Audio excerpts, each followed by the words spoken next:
بسم الله الرحمن الرحيم. خطبة النظافة قيمة إسلامية. الحمد لله القائل إن الله يحب التوابين ويحب المتطهرين. أشهد أن لا إله إلا الله وحده لا شريك له، وأشهد أن سيدنا محمدًا عبده ورسوله صلى الله عليه وعلى آله وأصحابه وأتباعه ومن تبعهم بإحسان إلى يوم الدين. عباد الله، اتقوا الله تعالى وراقبوه، واعلموا أن النظافة في الإسلام قيمة إيمانية عظيمة الشأن يحبها الله سبحانه وتعالى، وهي جزء من الإيمان. قال النبي صلى الله عليه وسلم: الطهور شطر الإيمان. فهي عبارة رفيعة لقد جعلها الله سبحانه وتعالى، أي لقد جعلها الإسلام شرطا لصحة الصلاة. قال النبي صلى الله عليه وسلم: لا يقبل الله صلاة بغير طهور. ولا صدقة من غلول. الله أكبر. مسلم والترمذي. ومن مظاهر النظافة في الإسلام أنها سنن الفطر أو سنن الفطرة، وهي سلوكيات تقتني بنظافة الإنسان. قال النبي صلى الله عليه وسلم: الفطرة خمس أو خمس من الفطرة: الختان والاستعداد وتقليم الأظفار ونتف الإبط وقص الشارب. البخاري ومسلم. وحث النبي صلى الله عليه وسلم أمته على استعمال السواك في اليوم وليلته، فقال: ما لي أراكم تدخلون علي قلها استاكوا، فلولا أن أشق على أمتي لأمرتهم أن يستاكوا عند كل صلاة أو عند كل وضوء. أبو حنيفة. musidɓe julɓe tedduɓe, ɓaawo yettugol Allah subhanahu wa ta'ala, oɗo baddo seniiɗo, oɗo dokko, oɗo yurmeteeɗo, Allah subhanahu wa ta'ala taguɗo noneji ɗi fof. O tagi malaika, Allah subhanahu wa ta'ala tagi leydi e kammu, Allah tagi jinna, Allah subhanahu wa ta'ala o tagi ɗi laaɗi, ɗi canɗi, Allah tagi kulle, Allah subhanahu wa ta'ala o tagi neɗɗanke. O suɓi e enen ɗo, e woɓɓe goo ɓe alaa ɗo, e woɓɓe goo yahnooɓe, e woɓɓe goo aroyayɓe. O waɗa ɓe ɓiɓɓe Aadama, o teddina ɓe kadi. ɗum ɗo yoni ko neɗɗo on jannira Allah subhanahu wa ta'ala hara wonaani dulloowo. bani Adama o haarata himo wendi tun, himo faala tun, ko o heɓata haa yona. tuma waɗuɗa o himo faala ɓeydu, si ɗuytama o wulla, o maako o suno. no gasa noon hara ko ko ɗuytana o jonnaaka, ko ɗum moƴƴanimo. Allah subhanahu wa ta'ala o waɗi en enen ɗo ɓiɓɓe Adama, o teddiniri en jeyeede ɗe ɗo mofte ɗe Allah subhanahu wa ta'ala yiɗi suɓi, mofte rasulu sallallahu alayhi wa sallam. ɗum ɗo yoni ko bani Adama weltano Allah: inna Allah a jarama, ashkuruka ya Allah. Allah subhanahu wa ta'ala o waɗi en enen ɗo julɓe, ɓurɓe men ɓen no gasa ka nder julɓe ɗo, tummoɓe men ɓen kadi ko julɓe. ɗum ko nema. si Allah okki yonay, si goɗɗo okki mankay, luttay, lellay, kono Allah ko hokkata ko lellata, lannata, wuɗata, ɗum penimata abadan. ko ɗum haani weltorede, ko ɗum haani gongireede, ko ɗum woni l'islam. en jarnimo, en anditanimo, en weltanike mo, en torike mo kanko Allah jalla wa ala. ɗiɗo nemaji makko ɗi o waɗani en ɗo, yo o duumin ɗi hoore, yo Allah hara ñande o ƴettitata en hara koye nder ɗi, ta kadi ɗen anditanimo ɗum, ɗen jarnimo. tawana golleji men moƴƴi ɗin fof Allah marani en ɗi, o neyiɗi taaɗi bonoyta. golle men bonde ɗen fof yo tawara Allah o montani en ɗum yawmal qiyama, o hollata en ɗum toɗe yo dande e lettede hana. nden toro Allah subhanahu wa ta'ala o juulo hoore oɗo nelaɗo meɗen Muhammadin sallallahu alayhi wa sallam, afdalul khalq. Allah subhanahu wa ta'ala ko o tagi kon fam ko nelaɗo sallallahu alayhi wa sallam ɓuri teddude yimɓe ɓe. angel neɗɗankewel ɗo ko ɗon jeyaɗa, tawi noon a suɓaki ɗum. asubina la kadi ataw bay sa taw no ko e goddum go wonta ko no wawda no ka sa taw no na do wonda ko ya toro Allah yo artire ka hanuda wonde do kono baya tawi ko ka hanuda wonde do Allah waduma toro yo acce do hara wonali kulli yaltina hore ma ko yimbe jalo yalti islam tawno welti mi hari ko dina ni pratique kono titi gon mi tawi complication wodi a trop des occupations mi tawi titi gon c'est pas le temps et pas borama a perdu la ilaha illallah gulude chappande no fala hande ta ko dina be maya anga yaltina hore makka Allah andi si goddo andi tali nema mo Allah wadani mo ko dum wattasimo himo yawa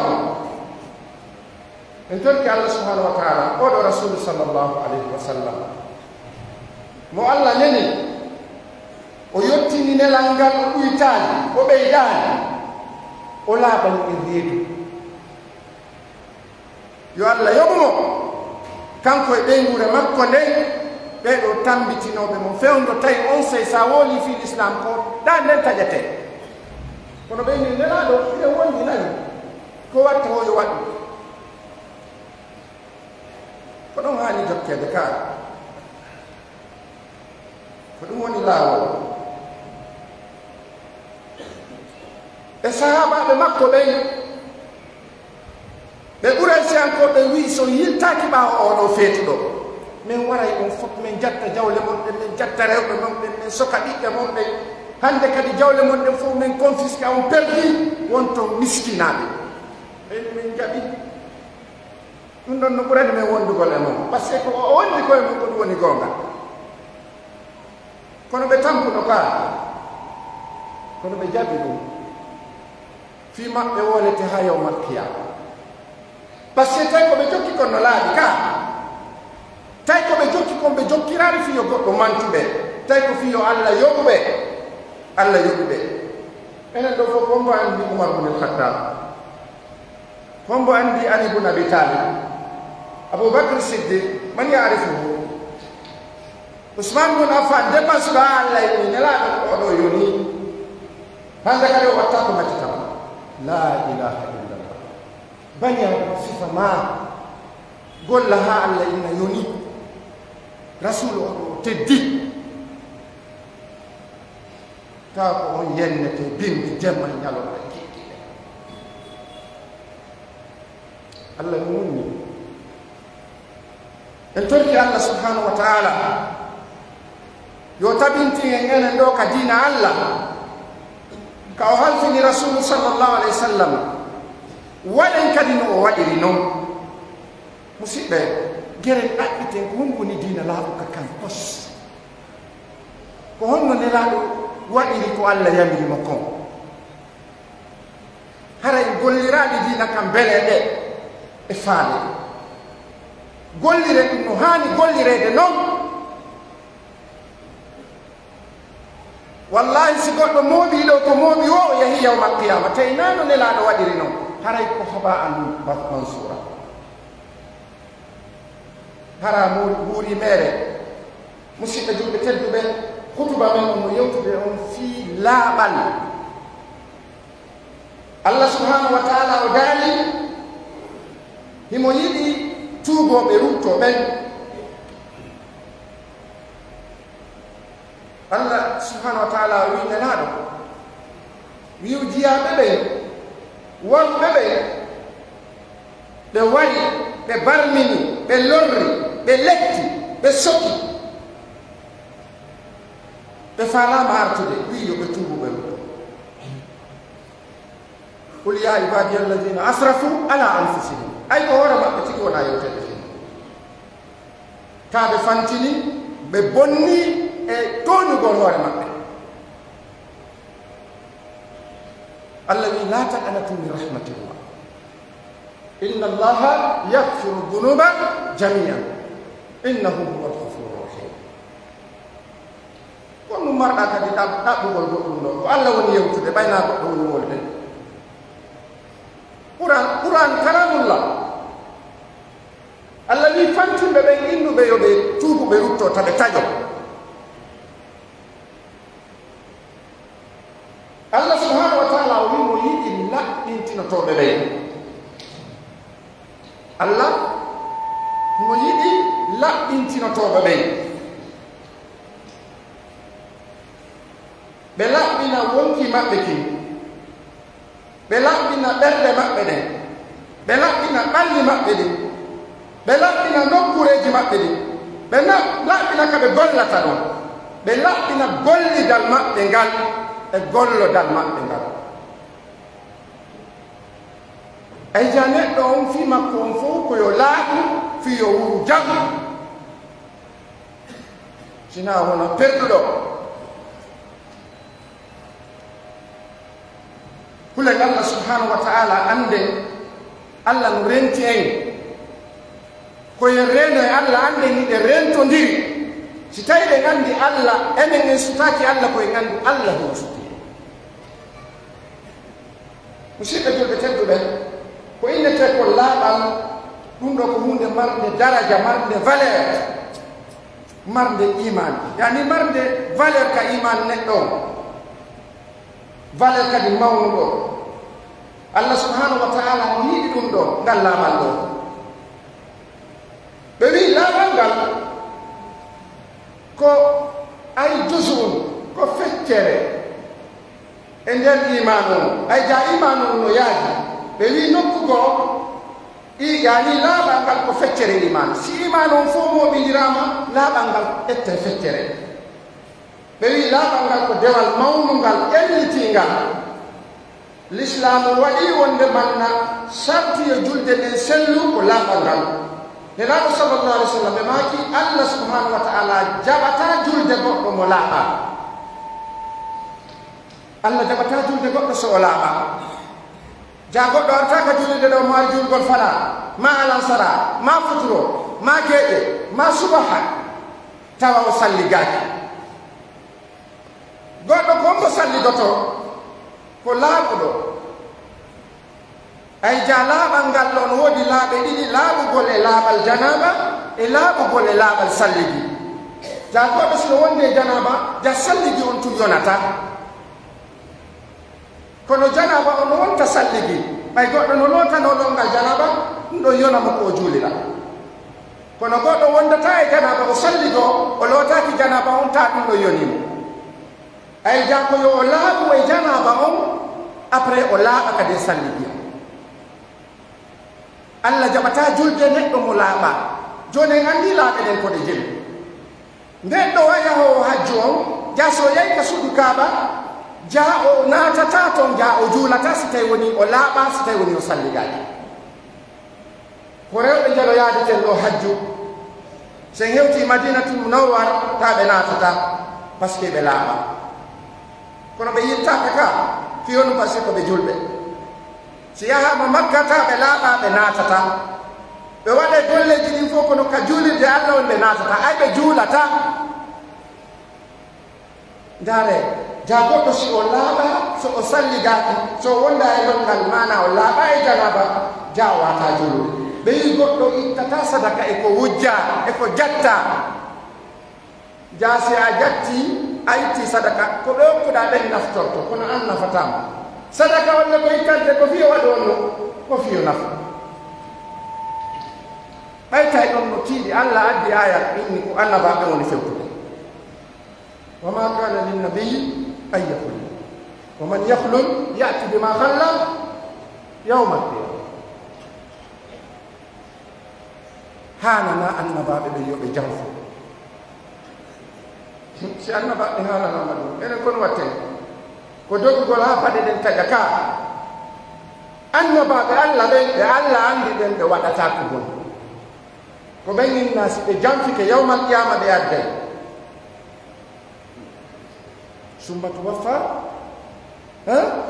ko no arta ɗon wonde manna hara kala yoɓitore on ɗum holle makko ɗen haray wujjugol senda wujjugol okkitira wujjugol darna wujjugol waɗa wujjugol sooda ɗi piji ɗo fof haano harni wota yimɓe ɓen fof mantu neɗɗo tawa Allah haada kay kon wadde si fo innima ko a miskin wono ɗon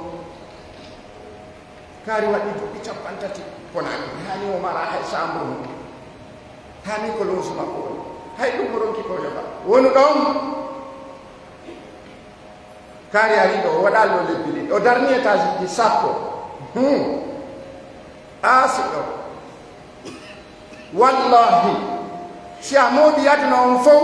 a yahi ka Allah tawi laaɓa a perdi kon to sakkitoyta ɗum ɗamari ngol cangol en torki Allah subhanahu wa taala yo Allah yaltini e tampere yo Allah wurno en kadi ko laaɓi wallahi musidɓe si neɗɗo wuraali ko laaɓi ara o perdi hande ko nanata miɗo faala heɓde ko sifa ko kaari heɓi ko ɗan noon ɗo heɓini ɗani sino laaɓi toro Allah yo Allah arsike jawdi laaɓundi dagindi si ɗum ɗuuɗi alhamdulillah si tawi ɗum hawri alhamdulillah si fanɗi alhamdulillah anndu noon fanɗinanɗo ma on ɗum o hejjitaani ma ɓayda foofude ɗano wara jeƴƴino ka ɓurɗo moƴƴude en fof rasulu sallllahu alayhi wa sallam ɓe feƴƴintawi ɓe ñawdi ga ɓay ɓe feƴƴini haɗo mar no conti ɓay ɓe feƴƴini ɗum momano rona ɗumnugol tere gonɗa ko ɗeɗa galle ɗen ɗe ko ɗeɗo woɓɓe suuɗa kaydiji ɗin bandiru a gayata a taway Allah toon nelaɗo ko honɗum ronini lam yuwarrisu dinaran wala dirhama nelaɗo sallllahu alayhi wa sallam ko alqur'ana ɓe ronini e hadisaji nela e hadisaji maɓɓe ni e hadisaji ɗi Allah jonni ɗin jibril addi hadisul qudsi musidɓe julɓe tedduɓe ɓe yino jeeya e ko feeñi e laaɓal ngal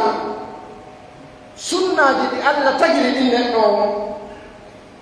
ngikkuji tabintinayi ɗin neɗɗanke on e laaɓal ayɗe ni ɗin ko ɗi jogi yani sunnaji ɗi Allah waɗani ɗin neɗɗo on tawata ko ɗum ɗo no woni e makko ɓenna se ine mana no woni e nder makko Allah ko ɗum addire mum ko ɗum o muulira ko alka aduna ɗo Allah wi ɗiɗo ka wondo e mum fiya wonu laaɓɗo ɓe ganda ɗi ko ɗin aran ko sunningol e ja neɗɗo koyo sunnine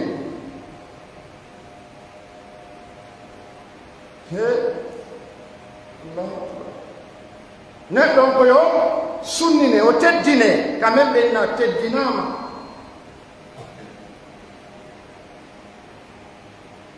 hari ka men neɗɗo mawne ha wona sagata so teddine hande alhamdulillah gogo o jibinta tum machallah ɓe wi teddingol ngol ɗum no jeeya e sunna jeeyaɗi e laɓɓingol neɗɗo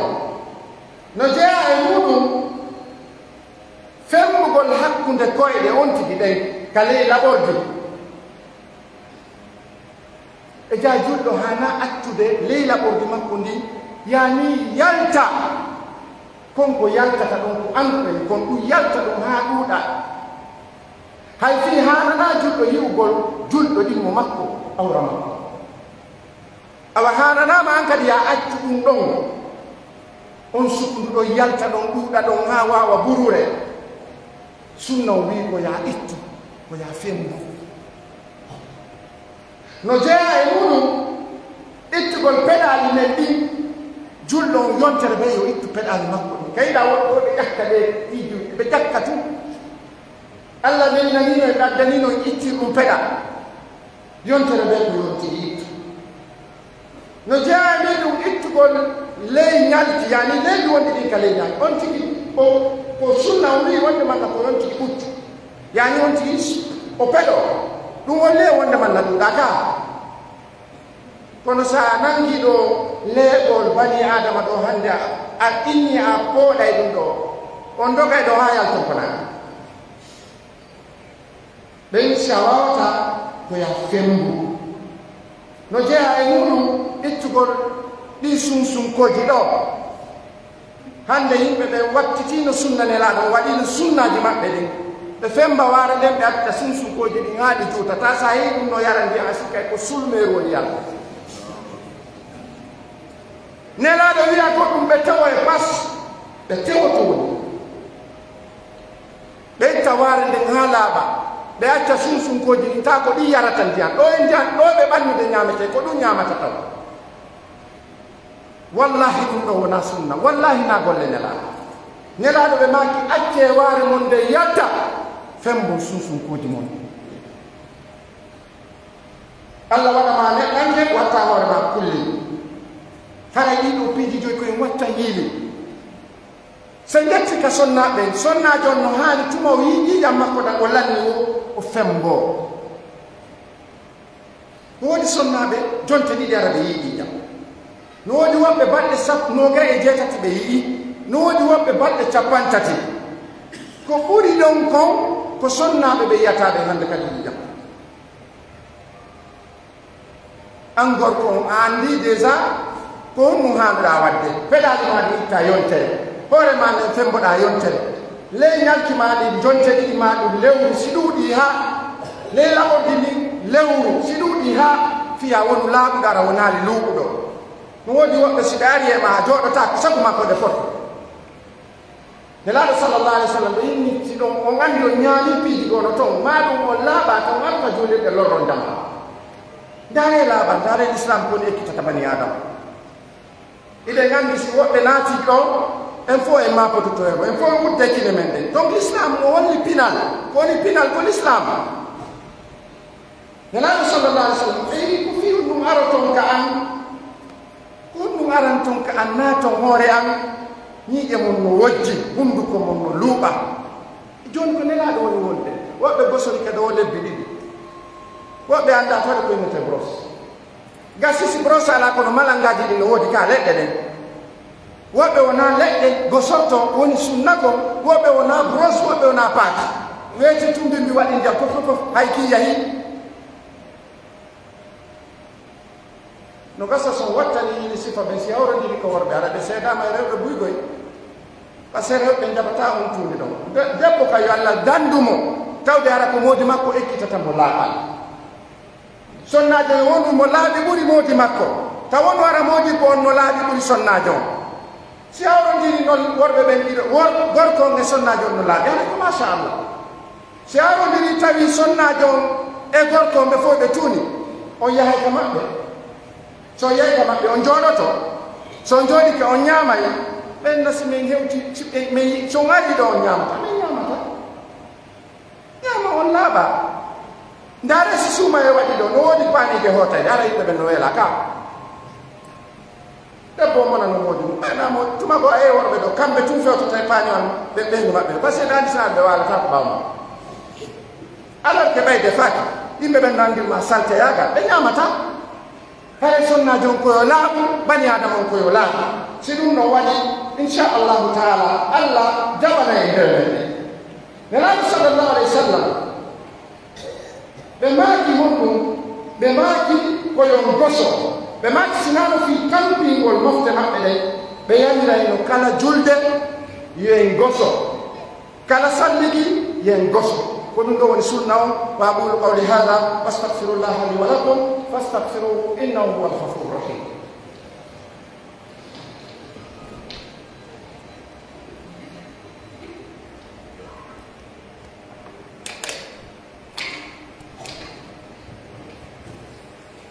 bismillahi rahmani rahim alhamdulillahi rabbil alamin musidɓe julɓe tedduɓe ɓe wi laaɓal ngal ɗum ɗo ko responsabilité jamaiya yani laaɓal ngal naafi neɗɗo gooto tun ko fii fof ko fof hawti ɓe wi l'islam on toppitike reɓɓini laaɓal neɗɗanke on wana noon kadi reɓɓini laaɓal nokkure neɗɗo nokkure nden no jeeya e nder suudu no jeeya e yaasiki no jeeya e ɓaawo cour makko maka nder cour makko maka ɓaawo suudu makko no jeeya e nder quartier makko so ganditi duuɓi e buy feƴƴi ɗo mawɓe min gono ɗo ko responsable ɓe wonduɗen ɓe ɗo fewno ɗo nini ɓe wonde ɓe kadilode ɗo chaque fois ɓe ƴetta micro ɓe nara enen tori jama o laaɓal ala jiba allah mi torkema allah ɓeydan ɓe teddungal ɓenna jama on koyo laaɓu koye jama on laaɓi hakkude yani galleji ɗi ha ɓe yamira e ɗum ɗo e andi tan ko l'islam yamiri ɓe ko ɗum ɗo woni yettinde donc laaɓal ngal laaɓinen kamen laaɓinen quartier ji ɗin laaɓinen commune ji ɗin laaɓinen saare men nden enen kadi kamen jalba neɗɗo on doka accirde nokkure makko nden ni wawa so tawi ko ka burure on nelaɗo sallallahu alayhi wa sallam ɓe maaki golleji mofte maɓɓe ɗen weeɓitanama ɓe moƴƴi ɗin e bonɗi ɗin no jeeya e moƴƴi ɗin neɗɗo ittowo tuundi ɗin ka laawol allahu akbar neɗɗo o ara o tawa tuundi ka laawol o itta ɗum ɗo no jeeya e bonɗi ɗin subhanallah neɗɗo hartotoɗo tutta wano ka nder duudi kayiɗa ɗum woni pof kayiɗa ɗum ñitto ha sa fana no ñamata tan ko ɓe ara ñamata no harto tum mara musoir mara clinex mara hay hunde